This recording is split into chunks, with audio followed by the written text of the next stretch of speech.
Now, here I have 3 charts. And if we were looking at these charts, naturally, probably if you ask somebody, what's the best investment, which one would you pick? Well, most people would probably pick this top one. That's what everybody really likes. That's what really adds comfort and helps us sleep. But in this first chart, notice when we first start, they're $20 a share, for example. And therefore, if we're investing $240, we get to buy 12 shares. And then it goes up to 30. Notice when they cost $30 a piece, we only get to buy 8. So maybe it stays there for a little longer, we get to buy 8 again, and then it goes up to 40.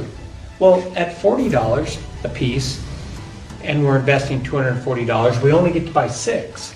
So maybe it stays there a little bit, and then it goes up to 48, we only get to buy 5 now.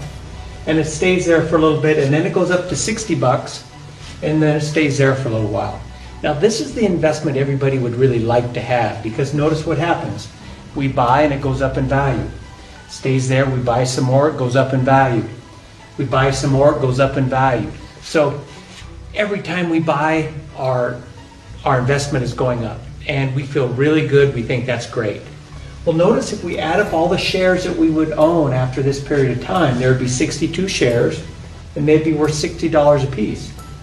And that would be a total of $3,720 in our investment. Here at $20 a share, we get to buy 12, and then it goes up to 30, so we feel pretty good at right now, and we only get to buy 8, and then it goes up to 40, we only get to buy 6 now, the market starts crashing. So here we go back down to only $20, right back to where we started. And then it gets even worse. It goes down to $10 a share, so now it's worth half of where we started this investment. And then it stays there at the bottom there for a while. It takes a little while before it starts to recover. And then it finally gets back up to $20 a share, and then it finishes at $30 a share. Okay. Now notice it finished at half of the value of this first one. But notice because it was at a low point for a while, and that gave us an opportunity really to buy the market when it was on sale, you got to buy more shares during that period of time.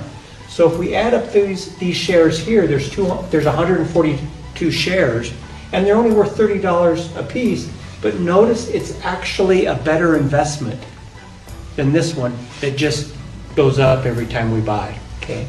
So sometimes it's really difficult to tell over a long period of time which is the best investment just by looking at a chart.